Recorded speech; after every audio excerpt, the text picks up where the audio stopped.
जो भी कुछ आप सी शार्प में सीखे हैं, तो ये आपका हो गया सी शार्प का प्रोग्राम।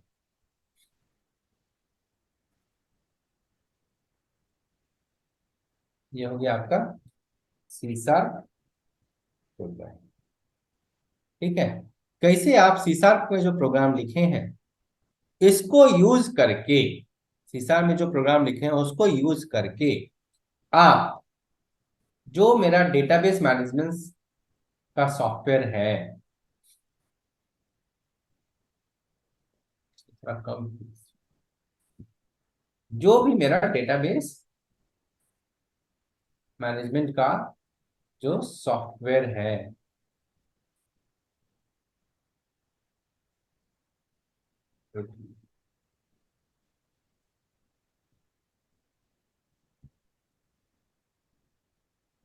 ठीक है, जो मेरा डेटाबेस मैनेजमेंट का सॉफ्टवेयर है, चाहे वो ओरेकल हो या एसक्यूएल सर्वर हो, तो उनसे कोई भी, और भी बहुत सारा हो सकता है, लेकिन ज्यादा यही यूज होता है। और हम लोग जो अभी सीखेंगे वो हम लोग एसक्यूएल सर्वर में सीखेंगे।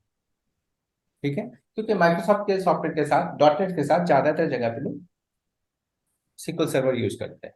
पहले करते थे ओरेकल यूज, अब लेकिन ज्यादातर जगह पे सिक्वल सर्वर यूज करते हैं। ठीक है।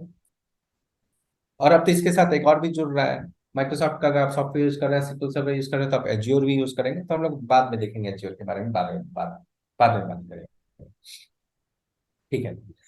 तो अब आपका मेन काम क्या हो गया, तो आप लोग अभी सी शार्प में प्रोग्राम लिखना सीखे हैं, आपको अभी पिछले वाले स्क्रीन में बता रहे थे कि आप लोग ये सब सीखे हैं, राइट? ये सब सीखे हैं ना, basic programming, yes. Variable, constant, ये सब सीखे हैं। लेकिन अभी तक हम लोगों का डेटा स्टोर कहीं पर भी नहीं हुआ है। अब हम लोगों को सीखना है कि जितना भी कुछ सीखे हैं वो सबको यूज करके हम लोग कैसे डेटा को जो है किसी डेटाबेस सॉफ्टवेयर में, ऑरेकल या सिक्वल सर्वर में, कैसे उसमें डालेंगे और कैसे वहां से लेंगे। ठीक है। उस इस डेटाबेस सॉफ्टवेयर के अंदर में फाइल कैसे मेंटेन होगा, कैसे मैनेज होगा, फाइल कैसे क्रिएट होगा, कॉलम कैसे क्रिएट होगा, और वो सब जैसे भी जो भी काम है, वो काम जो है सिक्वल सर्वर और ओरेकल अपने आप करेगा। वो हम लोग जो है सी शार्प में उसके लिए प्रोग्राम नहीं लिखने जा रहे हैं। ठीक है। तो हम लोग सी शार्प में केवल और केवल वही प्रोग्राम लिखेंगे जिसमें कि हमारा मेनली बिजनेस लॉजिक है। तो अभी तक जो भी आप सीखे हैं यहाँ पे, वेरिएबल, कांस्टेंट, डेटा टाइप, जो भी आप सीखे हैं, conditional statement, loop, array, class constructor, static, अब जो भी आप बना रहे हैं, राइट, ये सब को यूज करके आप क्या लिखते हैं? Business logic. ये सब को यूज करके आप क्या लिखते हैं? बिजनेस बिजनेस लॉजिक या बिजनेस रिक्वायरमेंट, जो भी है, बिजनेस बिजनेस लॉजिक, इसको यूज करके आप केवल और केवल बिजनेस लॉजिक लिखते हैं। तो इसलिए सबसे ज्यादा इंपॉर्टेंट ये है। क्यों? क्योंकि डेटाबेस तो ये स्टोर करेगा, इसमें आपको कुछ करना ही नहीं है। डेटाबेस को सारा मेंटेन करने का हेडेक जो है वो किसका है? ऑरेकल या सिक्वल सर्वर जैसा सॉफ्टवेयर का। उसमें आपको कुछ नहीं करना है, वो अपना काम है, वो खुद करेगा। ठीक है। उसमें आपको कुछ भी हेडेक लेने का जरूरत नहीं है, वो सारा काम ऑरेकल सिक्वल सर्वर कर देगा। आपका मेन काम है बिजनेस लॉजिक लिखना। आप बिजनेस लॉजिक लिखेंगे, राइट? अब इस बिजनेस लॉजिक और इस डेटाबेस सॉफ्टवेयर के बीच में आपके पास एक पार्ट आता है जिसका काम मेनली होता है क्या,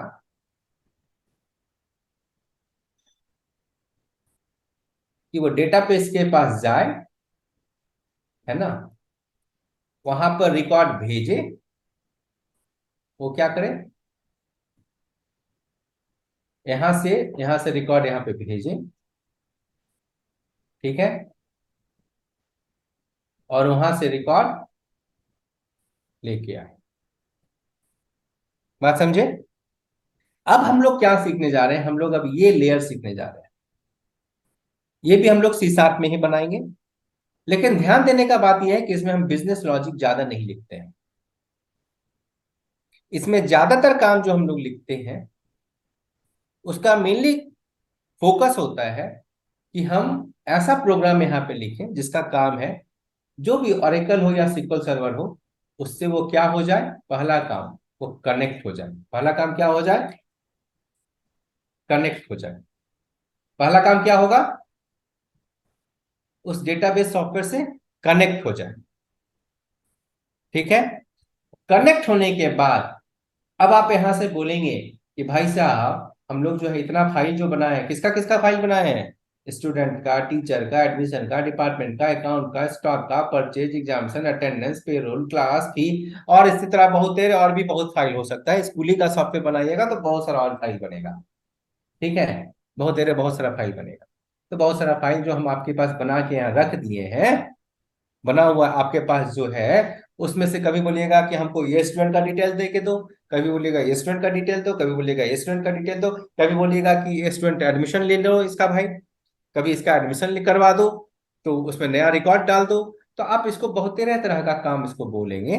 ठीक है। तो ये बोलने वाला काम जो है, एक हम नया लेयर बनाएंगे, इसका काम होगा केवल और केवल इस डेटाबेस से कनेक्ट करना, और इस डेटाबेस को या तो बोलना कि भाई हमको कौन सा डेटा चाहिए, या अभी कहाँ पे रिकॉर्ड ऐड करना है, या अभी कौन से टेबल में कौन रिकॉर्ड को डिलीट करना है, या अभी कौन सा रिकॉर्ड को अपडेट करना है, या फिर अभी कौन सा रिकॉर्ड हमको चाहिए। यही काम है इस लेयर का। ठीक है। अब रिकॉर्ड यहाँ पे आ गया, ये यहाँ से ये रिकॉर्ड यहाँ से लेके आएगा अपने पास, ये वाला लेयर, इसको हम लोग नॉर्मली बोलते हैं डेटाबेस या डेटा लेयर। आप जब सॉफ्टवेयर बनाइएगा ना, तो इस तरह हम लोग जब प्रोग्राम लिखते हैं, तो जो प्रोग्राम लिखते हैं तो हम लोग प्रोग्राम को जो है बड़े अच्छे से कंपोज करके रखते हैं। ठीक है। अलग अलग, जैसे किसी ऑफिस में अलग अलग डिपार्टमेंट क्यों बांटा जाता है? किसी ऑफिस में अलग अलग डिपार्टमेंट क्यों बांटा जाता है, कोई बताएंगे? कोई सर ऑफिस काम जल्दी बताते होने के लिए सर। हैं? किसी भी काम को जल्दी करने के लिए सर, पर्टिकुलर बांटा हुआ रहेगा सेक्शन, तो सर अगला आदमी जो आएगा उसी के पास जाएगा। है ना? तो डिपार्टमेंट सबका बांटा हुआ रहता है, उससे क्या होता है, सबका काम डिवाइड हो गया। और जिस काम को करने के लिए जो जो काम जो आदमी करता है, उस काम के लिए वो क्या होता है, एक्सपर्ट हो जाता है। नहीं। और कभी जैसे मान लेते हैं आपको अकाउंट्स का काम है, तो आप किसी ऑफिस में जाइएगा तो उसके चपरासी से बात कीजिएगा कि अकाउंटेंट बाबू से बात कीजिएगा? किससे बात अकाउंटेंट से कीजिएगा? सर। अकाउंटेंट अकाउंटेंट से से बात सर। कीजिएगा, राइट। हम्म। उसके चपरासी से तो बात नहीं कीजिएगा।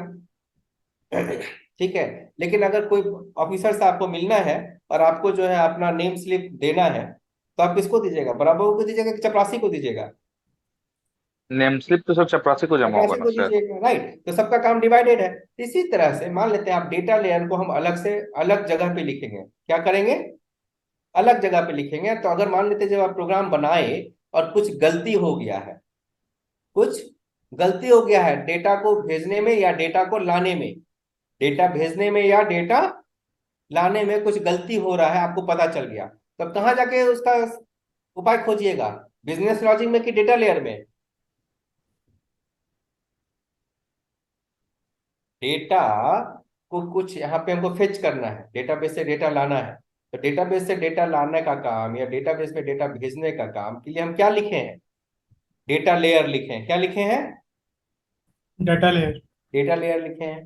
तो डेटा लेयर में कुछ जैसा हम इसको बिजनेस लॉजिक बोल दिया, बिजनेस लॉजिक कोई चीज नहीं है। ठीक है। बिजनेस लॉजिक ऐसा कोई चीज नहीं है, केवल लॉजिकल डिवीजन हम लोग कर देते हैं। ठीक है।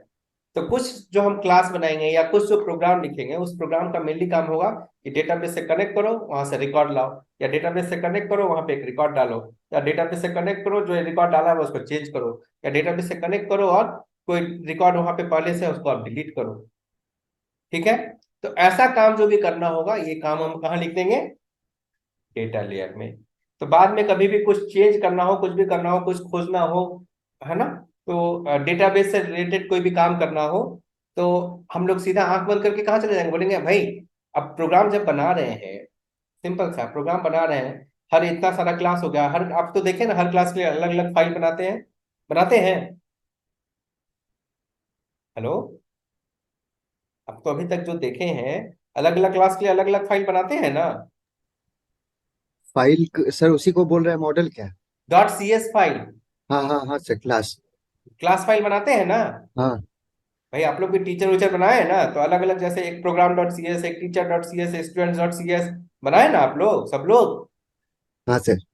तो अलग अलग क्लास फाइल बनता है ना। तो ऐसे ही हाँ जब यहाँ पे इतना सारा आप बनाइएगा तो क्या होगा, अलग अलग क्लास फाइल बनेगा, बहुत सारा प्रोग्राम फाइल हो गया, है ना। अब आपको मान लेते हैं कि टीचर का स्टूडेंट लाने में दिक्कत हो रहा है, मतलब सॉरी टीचर का रिकॉर्ड लाने में दिक्कत हो रहा है, तो कौन सा प्रोग्राम में जाके सर्च कीजिएगा? डिपार्टमेंट में, अकाउंट में, स्टॉक में, टीचर में, स्टूडेंट में, परचेज में, कहाँ जाइएगा? टीचर में।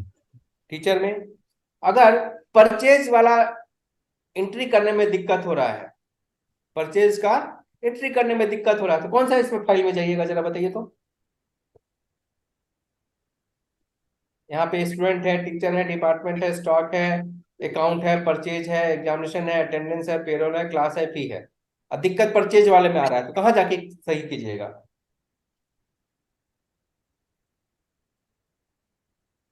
भाई साहब कहाँ जाके सही करना चाहिए? परचेज में दिक्कत आ रहा है, कहाँ जाके सही करना चाहिए आपको? परचेज में। ठीक है सर। परचेज में। कैसे समझ गए आप? क्योंकि आप पहले से ही सबको क्या किए हैं, अलग अलग क्लास में। डिवाइड करके रखे, राइट, अलग अलग फाइल बना के रखे, अलग अलग क्लास बना के रखे हैं। हाँ। सब खिचड़ी बना के रखे होते तब क्या होता, कुछ सब एक पता ही। आता कि कहाँ जाके देखना है? नहीं। नहीं। तो आप सब में जाके खोजिए क्या दिक्कत है कि नहीं?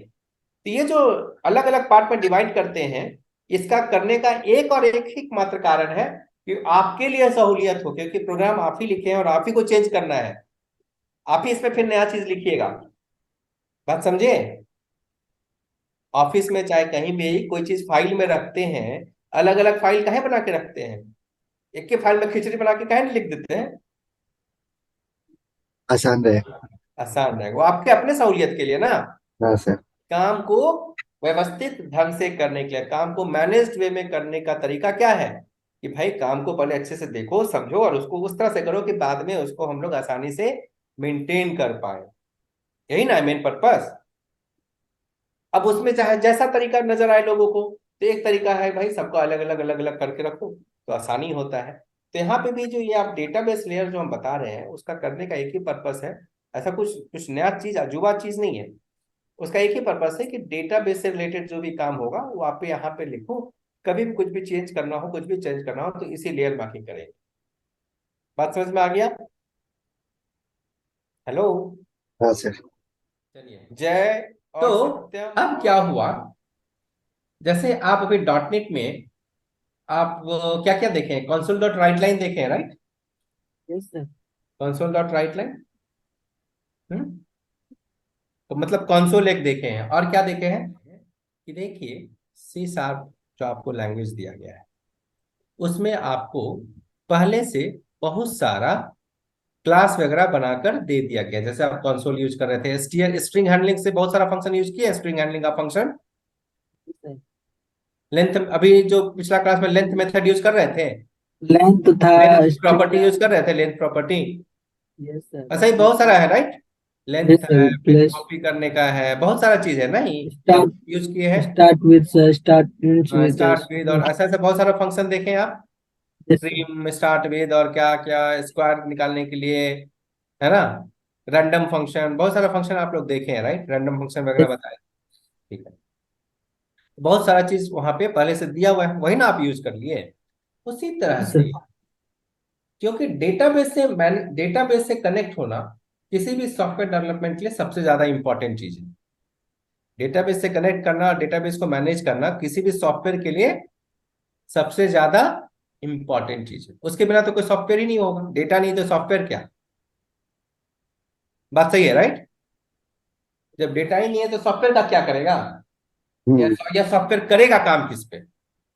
नहीं। तो डेटा तो इंपॉर्टेंट चीज है।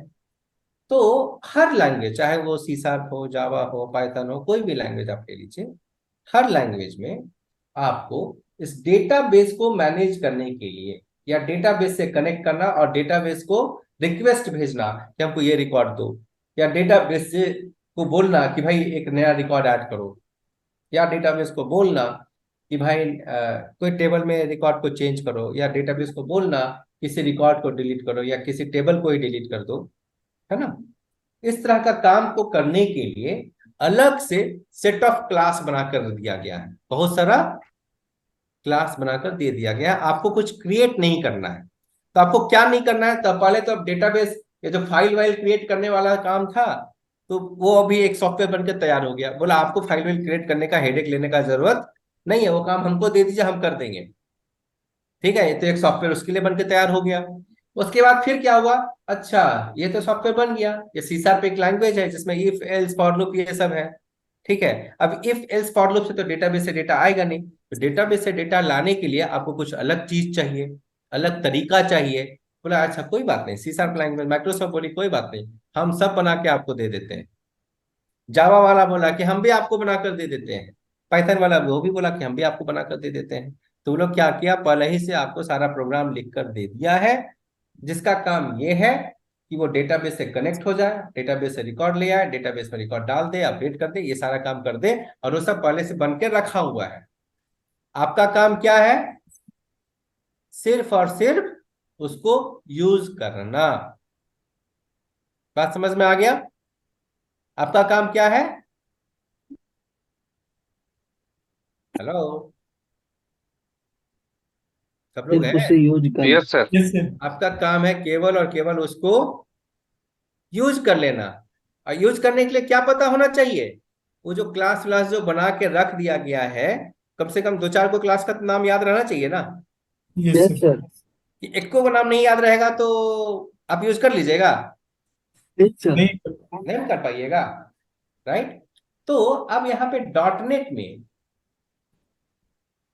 नेट में जो ये पूरा चीज बनाकर दिया गया है, सेट ऑफ क्लास दिया गया है, बहुत सारा क्लास है ना, 10-15 क्लास जरूरत पड़ा या 25 क्लास जरूरत पड़ा, वो सब बनाना पड़ा उन लोगों को, माइक्रोसॉफ्ट को बनाना पड़ा, और उसको वो लोग क्या किए, डॉट नेट में इंक्लूड कर। बोले कि आप सी शार्प लीजिएगा ना, या डॉट नेट कोर हो, चाहे इससे पुराना वर्जन डॉट नेट फ्रेमवर्क था जो भी था, अगर आप लीजिएगा तो इसमें जो है हम आपको वो भी देंगे जिससे कि आप डेटाबेस को मैनेज कर सकते हैं, और उसी का नाम है ADO.net।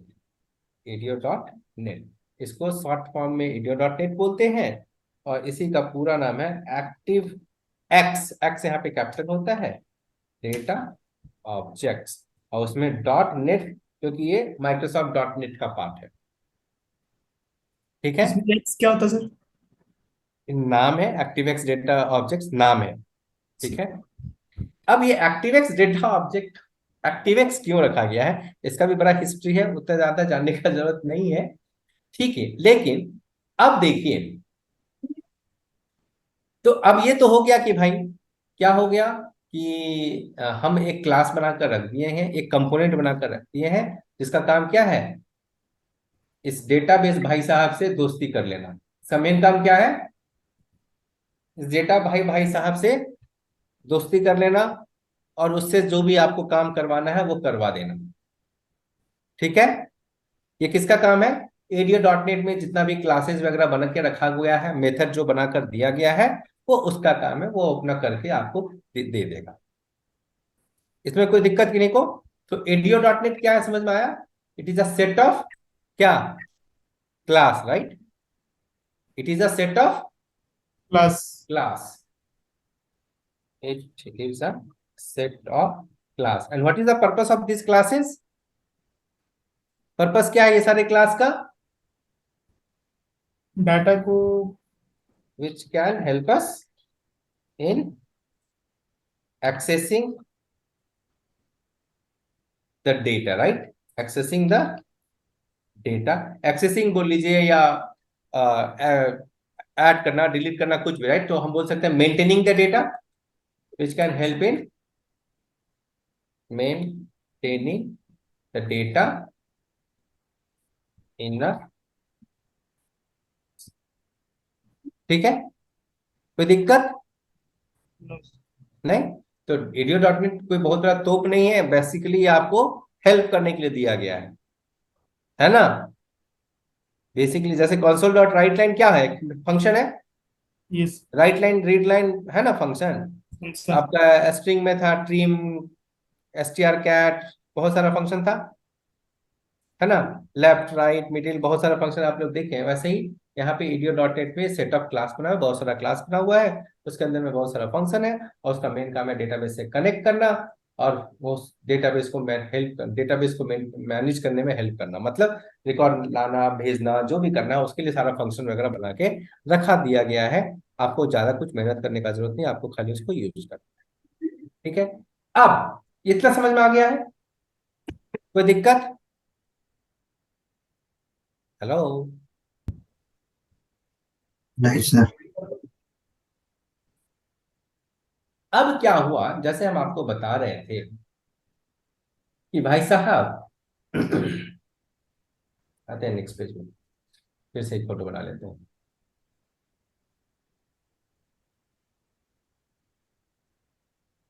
ये मान लेते हैं आपका, तो पेंट में बनाते तो ज्यादा अच्छा बनता, छोड़िए हटाइए, बनाने से वो मतलब है। आपको समझ में आ रहा है ना कि मेरे ड्राइंग से आप लोगों को मतलब है? हेलो? Yes sir. आप लोगों को समझ में आ रहा है कि ड्राइंग के चक्कर में कुछ गड़बड़ हो रहा है? Yes, sir. समझ में आ रहा है ना? यस। चलिए, अब ये डेटाबेस और सॉफ्टवेयर है ना, बहुत तरह का होता है। डेटाबेस सॉफ्टवेयर जो है बहुत तरह का है, जैसे आपको नाम दे दिए, एक तो सिक्वल सर्वर, दूसरा ऑरेकल, तीसरा एमएस एक्सेस भी हो सकता है, बहुत सारा है, एमएस एक्सेस भी एक है। ठीक है, DB2 है, पोस्टग्रेस है, बहुत डेटाबेस है। ठीक है, पोस्टग्रेस है, माई सिक्वल है, बहुत तरह का डेटाबेस सॉफ्टवेयर है, बहुत कंपनियां आई। शुरुआत IBM की DB2 बना के, सबसे पहले DB2 बना, IBM बनाई। चलिए, ठीक है, उसके बाद अब तो देखिए डेटाबेस तो बहुत सारा हो गया। अब ये जो कंपोनेंट बनाए हैं ADO.NET, कौन सा कंपोनेंट बनाया गया है? ADO.NET। ADO.NET।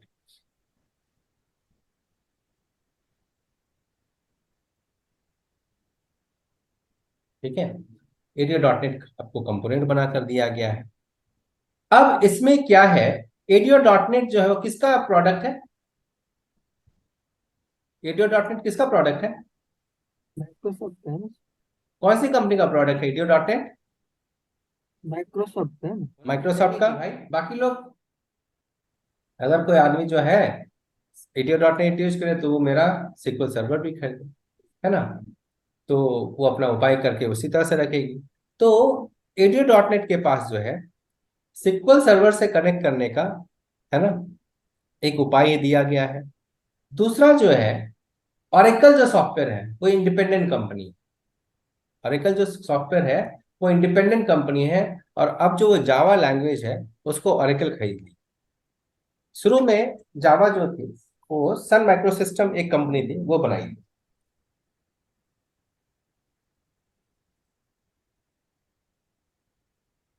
ठीक है, जावा जो लैंग्वेज है जो आप इतना सुनते हैं, उसको एक कंपनी है सन माइक्रोसिस्टम, सॉरी, सन माइक्रोसिस्टम।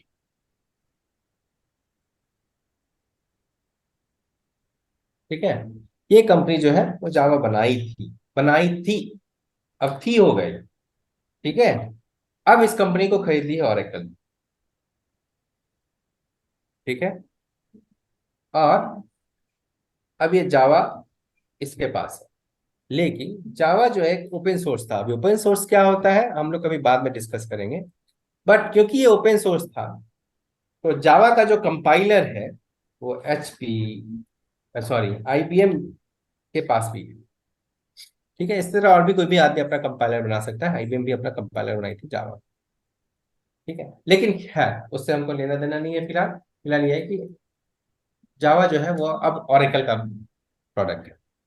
ठीक है, तो जहां आप माइक्रोसॉफ्ट जहां यूज होगा तो ज्यादातर लोग अब सिक्वल सर्वर यूज करते हैं, और जहां जावा यूज होता है वहां पे कुछ लोग जो है, ज्यादातर लोग ऑरेकल यूज करते हैं और बहुत सारे लोग सिक्वल सर्वर भी यूज करते हैं। तो वहां पे दोनों लोग यूज होता है। ठीक है, पुराना जो सॉफ्टवेयर है जो कि इवन की माइक्रोसॉफ्ट के वेबसाइट, माइक्रोसॉफ्ट का सॉफ्टवेयर यूज करके बना है, जैसे विजुअल बेसिक वगैरह यूज करके बना है, वो लोग अभी भी ऑरेकल यूज करते हैं, क्योंकि सिक्वल सर्वर उसमें उतना ज्यादा मैच्योर सॉफ्टवेयर नहीं था, मतलब उतना ज्यादा रिलायबल नहीं था। तो उस समय लोग ऑरेकल ही यूज करते थे। ठीक है, लेकिन अब सिक्वल सर्वर यूज होता है। अब क्यों हम बोल रहे हैं ये सब? अब क्या हुआ कि एक जो सबसे बड़ा जो कंपोनेंट है, और जब सबसे ज्यादा इंपॉर्टेंट जो कंपोनेंट है वो होता है डेटाबेस से कनेक्ट करने का। क्या होता है? डेटाबेस से कनेक्ट करना। कनेक्ट करने का। ये सबसे ज्यादा इंपॉर्टेंट चीज है। ठीक है। अब ये जो कनेक्ट करने का जो रूल है वो खाली सी शार्प या माइक्रोसॉफ्ट डिसाइड नहीं कर सकती है, क्योंकि उसको ये भी देखना पड़ेगा कि ओरेकल में या एमएस एक्सेस में या एमएस एक्सेस में माइक्रोसॉफ्ट का प्रोडक्ट है बाय द वे, एमएस का मतलब ही होता है माइक्रोसॉफ्ट। ओरेकल या माइक्रोसॉफ्ट या DB2 या पोस्टग्रेस या माई, उसमें डेटाबेस में कनेक्ट करने के लिए क्या क्या प्रोविजन है, उसमें डेटाबेस से अगर आपको कनेक्ट करना है तो उसमें आपको क्या क्या चीज प्रोवाइड करना पड़ेगा, वो आपको उस पर भी डिपेंड करता है। ठीक है। तो अब क्या हुआ, ये जो डेटाबेस से कनेक्ट करने के लिए जो कंपोनेंट बनाया गया है, डेटाबेस से कंपोनेंट कनेक्ट करने के लिए ADO.NET के अंदर में बताया कि बहुत सारा क्लास है।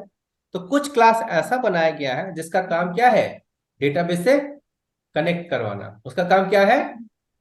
डेटाबेस से कनेक्ट करवाना।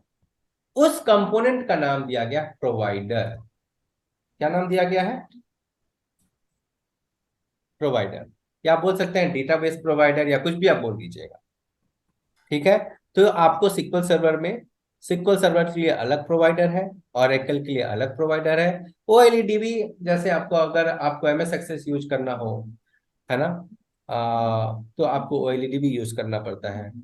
अगर आपको MySQL या ये सब यूज करना हो तो OLEDB या ODBC यूज करके आप कर सकते हैं। तो ये डिपेंड करता है कि कौन सा प्रोवाइडर यूज होगा। तो ये अभी जैसा है वैसा बाद में रह भी सकता है, नहीं भी रह सकता है। इसी तरह से अगर आप जावा में भी जाएंगे तो वहां पे भी प्रोवाइडर है। प्रोवाइडर मतलब एक तरह से बोल दिया गया कि हाँ, एक कंपोनेंट हमको बनाना है प्रोवाइडर टाइप का, जिसका काम क्या है? डेटाबेस से कनेक्ट करवाना। उसका मेन काम क्या है? डेटाबेस से मेनली कनेक्ट करवाना। ये प्रोवाइडर वाला पार्ट क्लियर है कि प्रोवाइडर क्या करता है? डेटाबेस से कनेक्ट करो। डेटाबेस से कनेक्ट करवाने के लिए जो भी क्लास वगैरह जो है उसको हम लोग बोलते हैं प्रोवाइडर का पार्ट। ठीक है। कोई दिक्कत? हेलो? No sir. नो नहीं? सर। चलिए, ठीक है। इसको आप डेटा प्रोवाइडर बोल सकते हैं, डेटाबेस प्रोवाइडर बोल सकते हैं, प्रोवाइडर बोल सकते हैं। क्लैरिटी के लिए आप इसको डेटा प्रोवाइडर बोल सकते हैं, क्योंकि प्रोवाइड क्या कर रही है? डेटा प्रोवाइडर है, तो इसको हम लोग क्लैरिटी के लिए डेटा प्रोवाइडर भी बोल सकते हैं। ठीक। कोई दिक्कत इसमें? तो इसका मेन काम हो गया नो सर। डेटाबेस से कनेक्ट करवाना। अब डेटाबेस से कनेक्ट करवाने के लिए एक और चीज का जरूरत होता है। जैसे ये डेटाबेस है, तो ये डेटाबेस जो है ये कहीं दूसरी जगह पे स्टोर होता है। दूसरी जगह कहने का मतलब, जैसे कोई भी आप वेबसाइट ले लीजिए। जैसे आपको हम सिंपल एक, आपको हम कोई भी सॉफ्टवेयर बनाइएगा, ओके, हम लोग फिर से इस पे आते हैं। तो ये डेटाबेस प्रोवाइडर समझ में आ गया है, इसमें कोई दिक्कत? No sir. अब देखिए, यहाँ पे एक चीज जो बता रहे थे, तो डेटाबेस जो है, तो डेटाबेस भी जो स्टोर होता है या डेटाबेस भी रखा जाता है, उसके लिए एक अलग सर्वर रखा जाता है। ये भी कहाँ होता है? सर्वर में ही होता है। इसको हम लोग बोलते हैं डेटाबेस सर्वर। क्या बोलते हैं इसको? क्या बोलेंगे? Database server. Database server. Database server बोलिए चाहे नहीं बोलिए, डेटाबेस बोलने से लोग समझ जाते हैं, बट तो लोग बोल सकते हैं डेटाबेस सर्वर। ठीक है। अब देखिए, ये अलग कंप्यूटर है जो यहाँ रखा गया, वो एक अलग कंप्यूटर है, राइट? है ना? Yes sir. और ये जो डेटाबेस जहां रखा गया ये एक अलग कंप्यूटर है? Hello? Yes sir. Yes sir. ये अलग कंप्यूटर है। अब जब अलग कंप्यूटर है, इस कंप्यूटर से हमको इस कंप्यूटर में कनेक्ट करना है, तो इस दोनों कंप्यूटर के बीच में कनेक्टिविटी करने का कुछ जरिया होना चाहिए। आप अपने कंप्यूटर पे खोलते हैं www.google.com, वेबसाइट खुल जाता है। Yes sir. www फेसबुक खोलते हैं, खुल जाता है। खुल जाता सर है। www नहीं भी लगाते हैं तो भी खुल जाता है। अच्छा ठीक है, नहीं भी लगाते, facebook.com खुलता है ना? हाँ सर। Yes sir. ठीक है, आप नहीं लगाते हैं लेकिन उसमें ऑटोमेटिकली वो लिखा होता है, हिडन होता है। ठीक। आप जाके उस पर एक बार क्लिक कीजिए, एड्रेस बार पे देखिएगा, वो पूरा दिखाएगा www.http:// http / facebook.com पूरा दिखाएगा। ठीक है प्रांजल? हाँ सर। आप वो क्रोम का फैसिलिटी है कि बिना लिखे भी आपका काम कर देता है शॉर्टकट में। अच्छा। ठीक, वो क्रोम का फीचर है, क्रोम का देन है कि आपका काम शॉर्टकट करवा दिया, क्योंकि www तो लिखना ही पड़ता है। बोला मत लिखे ना, हम लिख देंगे आपके बदले। बात समझे? Yes sir. है, ये आपका हो गया हाँ सर। सर्वर। अब ये सर्वर, ये इस कंप्यूटर को कनेक्ट करने के लिए कुछ ना कुछ तरीका होना चाहिए, राइट? तो उस तरीका में क्या क्या चीज होता है? तो पहला तो चीज होगा कि भाई ये डेटाबेस सर्वर है कहाँ पे, ये डेटाबेस सर्वर है कहाँ पे, उस कौन से कंप्यूटर पे है। तो उस कंप्यूटर का नाम, ये सर्वर का सर्वर नेम एक इंपॉर्टेंट चीज है, राइट?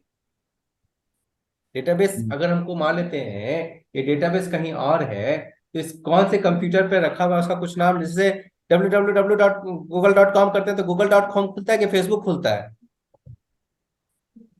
google.com खोलिएगा तो google.com खुलेगा कि facebook.com खुल जाएगा?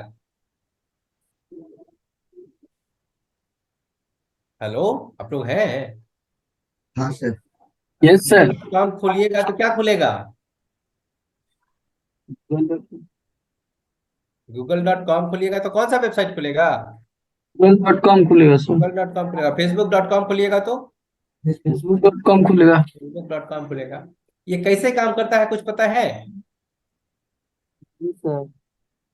कि कैसे आप google.com करते हैं और google.com खुल जाता है? कैसे आपके कंप्यूटर को पता चल गया कि अभी ये google.com से ही कनेक्ट करना है और वहीं से डेटा लाना है, और google.com का डेटा जो है फेसबुक में मिक्स नहीं होता है, फेसबुक का डेटा जो है google.com में मिक्स नहीं होता है? ये कैसे मैनेज होता है कुछ पता है? No sir. हम्म? नहीं। ये डेटा आखिर मिसमैच क्यों नहीं होता है? google.com का डेटा इंस्टाग्राम में क्यों नहीं चला जाता है? इंस्टाग्राम का डेटा याहू जीमेल में क्यों नहीं चला आता है? जीमेल का डेटा याहू में क्यों नहीं चला जाता है? हम्म? तो कुछ ना कुछ तो मैकेनिज्म होगा। अभी हम उस मैकेनिज्म में नहीं जा रहे हैं, फिलहाल बस इतना ही है कि मतलब कुछ स्ट्रांग मैकेनिज्म है। क्या है? बड़ा ही स्ट्रांग हाँ। मैकेनिज्म है, बड़ा ही स्ट्रांग रिलेशनशिप है ना? अब बड़ा ही कॉम्प्लेक्स इन्वायरमेंट है वो, इतना आसान नहीं है जितना आप google.com बोले खुल जाता है, लेकिन उसके अंदर का चीज उतना आसान नहीं है जो कि आपको ऊपर से लगता है। ठीक है, बड़ा ही कॉम्प्लेक्स चीज है वो। खैर, उस कॉम्प्लेक्सिटी में हमको नहीं जाना है। हम केवल आपको ये बताना चाह रहे हैं कि भाई साहब, अगर आप डेटाबेस सर्वर से कनेक्ट करना चाहते हैं तो उसमें आपको उसका सर्वर का नाम तो कम से कम बताना पड़ेगा। जैसे वेबसाइट खोलना चाहते हैं तो वेबसाइट का नाम बताना पड़ता है, यस सर। तो ऐसे ही सर्वर से कनेक्ट करना है तो सर्वर का नाम बताना पड़ेगा। अब डेटाबेस में क्या होता है, डेटाबेस सॉफ्टवेयर में क्या होता है कि आप इस डेटाबेस सॉफ्टवेयर के अंदर में आपके पास फैसिलिटी होता है नया डेटाबेस बनाने का। क्या बनाने का? डेटाबेस बनाने का और टेबल बनाने का। किस चीज का फैसिलिटी होता है? डेटाबेस बनाने डेटाबेस का और बनाना है। डेटाबेस बनाने का टेबल और बनाना टेबल बनाने का। ठीक है। अब चाहे वो कोई भी डेटाबेस सॉफ्टवेयर हो, चाहे वो ऑरेकल हो, सिक्वल सर्वर हो, माई सिक्वल हो, कोई भी सॉफ्टवेयर, ठीक है, क्योंकि ये ये बोला क्या कि भाई ये जो सिक्वल सर्वर माइक्रोसॉफ्ट का जो भी प्रोडक्ट है, या ऑरेकल जो ऑरेकल का प्रोडक्ट है, या माई सिक्वल जो प्रोडक्ट है, बहुत सारा है ना, तो ये जो सॉफ्टवेयर बनाया, ये तो बोला है कि भाई ये सॉफ्टवेयर जो है स्पेशलाइज सॉफ्टवेयर है। किस चीज का स्पेशलाइजेशन है इसके पास? है। डेटाबेस और टेबल बनाना डेटाबेस को मैनेज करने का, राइट? ये स्पेशलाइज सॉफ्टवेयर किस चीज के लिए है? है। डेटाबेस को मैनेज करना। डेटाबेस को मैनेज करने के लिए है। अब ये डेटाबेस को मैनेज करने के लिए, तो डेटाबेस को मैनेज करने में एक सबसे बड़ा इंपॉर्टेंट चीज होता है, वो होता है सिक्योरिटी। आपका डेटा का सिक्योरिटी, कि आपका डेटा केवल आप ही देख पाए और कोई दूसरा आदमी ना देख पाए, ये एक बड़ा जबरदस्त फीचर है। और हर डेटाबेस सॉफ्टवेयर जो है ये आपको ये फीचर देती है। तो सिक्योरिटी के लिए हम लोग नॉर्मली क्या करते हैं कंप्यूटर में? यूजर आईडी और क्या क्या डालते हैं पासवर्ड। सिक्योरिटी के लिए? पासवर्ड। पासवर्ड। यही डालते हैं। Yes sir. तो यही चीज जो है आपके हर डेटाबेस सॉफ्टवेयर में है, सिक्योरिटी के नाम पे, यहाँ पे यूजर आईडी और पासवर्ड। ठीक है, तो एक तो हो गया सर्वर का नाम, दूसरा हो गया यूजर आईडी पासवर्ड। और यूजर आईडी पासवर्ड किसका? डेटाबेस का। तो आप डेटाबेस क्रिएट करेंगे, डेटाबेस क्रिएट करने के बाद आप बताएंगे कौन सा यूजर आईडी है, कौन सा पासवर्ड इसको एक्सेस कर सकता है। अब केवल वही एक्सेस कर पाएगा और कोई एक्सेस नहीं कर पाएगा, है ना। तो इस तरह से आपका सिक्योरिटी इनेबल हो गया। इसका मतलब ये हुआ कि अगर आपको इस डेटाबेस से कनेक्ट करना है, सर्वर से कनेक्ट करना है, तो आपको कम से कम कितना चीज पता होना चाहिए? कितना चीज कम से कम पता होना चाहिए? कितना चीज यहाँ लिखे हैं हम?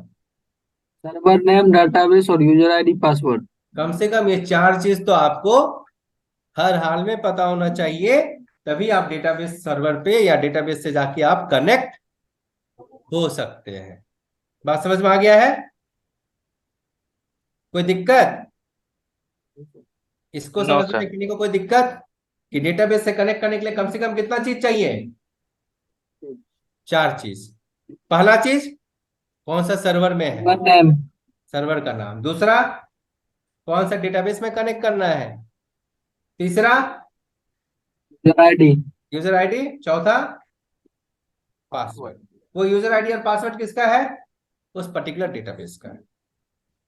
ठीक है, कोई प्रॉब्लम इसमें? नहीं। नो। अब ये जो चीज है, जब आप अपने प्रोग्राम में C# प्रोग्राम में जब आप लिखेंगे और आप बोलेंगे कि भाई साहब हमको इस सर्वर में, इस डेटाबेस में कनेक्ट करना है और उसका यूजर आईडी और पासवर्ड ऐसा ऐसा है, उस चीज को हम लोग बोलते हैं कनेक्शन स्ट्रिंग। क्या बोलते हैं?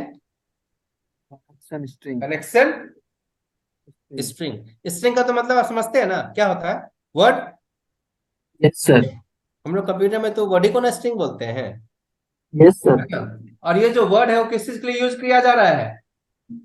डेटाबेस से कनेक्ट करने के लिए। एस्टैब्लिश करने के लिए या डेटाबेस में कनेक्ट करने के लिए, राइट। डेटाबेस से क्या करने के लिए? कनेक्ट करने के लिए। कनेक्ट करने के लिए। ठीक है, तो कम से कम ये 4 चीज होना चाहिए। उसके अलावा एक और चीज होना चाहिए, क्या? Provider name. भूल गए? Provider name. प्रोवाइडर नेम बताए थे ना अभी? हेलो, ये डेटा प्रोवाइडर। Yes sir. क्योंकि अलग अलग सॉफ्टवेयर है, राइट। SQL सर्वर, माई ऑरेकल, माई SQL DB2, पोस्टग्रे। तो अलग अलग सॉफ्टवेयर के साथ जो है काम करवाने के लिए माइक्रोसॉफ्ट, जैसे जावा हो चाहे .NET है, किसी को भी अलग अलग क्लास बनाना पड़ा है यहाँ पे। बात समझे? अलग अलग डेटाबेस से काम करवाने के लिए यहाँ पे ADO.NET के अंदर में माइक्रोसॉफ्ट को क्या करना पड़ा है? अलग अलग क्लास बनाना पड़ा है। अलग अलग क्लास बनाना पड़ा है। ठीक है, क्योंकि सबका काम करने का तरीका थोड़ा बहुत आगे पीछे रहता है। तो यहाँ पे तो आपको सब कुछ को एक तरह से आपको काम करवाना है। और यहाँ पे तब क्या किया गया कि अंदर में जो है बहुत सारा क्लास बनाया गया है अलग अलग काम करवाने के लिए। और आपको बाहर से जो है एक चीज दे दिया गया है, और उसका नाम क्या बोल दिया गया? प्रोवाइडर। क्या बोल दिया गया? प्रोवाइडर। प्रोवाइडर। बोले क्या? अच्छा, आपको जो है अभी SQL सर्वर में कनेक्ट करना है तो ये वाला प्रोवाइडर यूज कीजिए। प्रोवाइडर का नाम अभी आपको हम बताएंगे। ठीक है, अगर आपको ओरेकल में कनेक्ट करना है, ओरेकल से काम करवाना है, तो कनेक्शन स्ट्रिंग में प्रोवाइडर का नाम में आप ये रखिए। आपको MS एक्सेस यूज करना है तो अच्छा ठीक है, कनेक्शन स्ट्रिंग में प्रोवाइडर का नाम में आप कुछ और रखिए। तो यहाँ पे क्या हो गया? अलग अलग प्रोवाइडर का नाम दे दिया गया है, और वही प्रोवाइडर बता देता है कि कौन सा डेटाबेस में ये कनेक्ट करेगा। अब ऐसा है कि आपको कनेक्ट करना है SQL सर्वर में और प्रोवाइडर वाला का नाम दीजिएगा MS एक्सेस वाला, तो काम नहीं चलेगा। तो आपको प्रोवाइडर का नाम याद रखना पड़ेगा। बात समझ गए? लेकिन प्रोवाइडर क्या होता है ये आपको समझ में आना चाहिए। बात समझ में आ रहा है कि नहीं? Yes sir. प्रोवाइडर क्या है, उसका काम क्या है, ये आपको समझ में आना चाहिए। और प्रोवाइडर का नाम आपको क्या करना पड़ेगा? याद करना पड़ेगा। उसको समझने का कोई तरीका हो तो नाम है ना, है कि नहीं? हेलो। Yes sir. चलिए।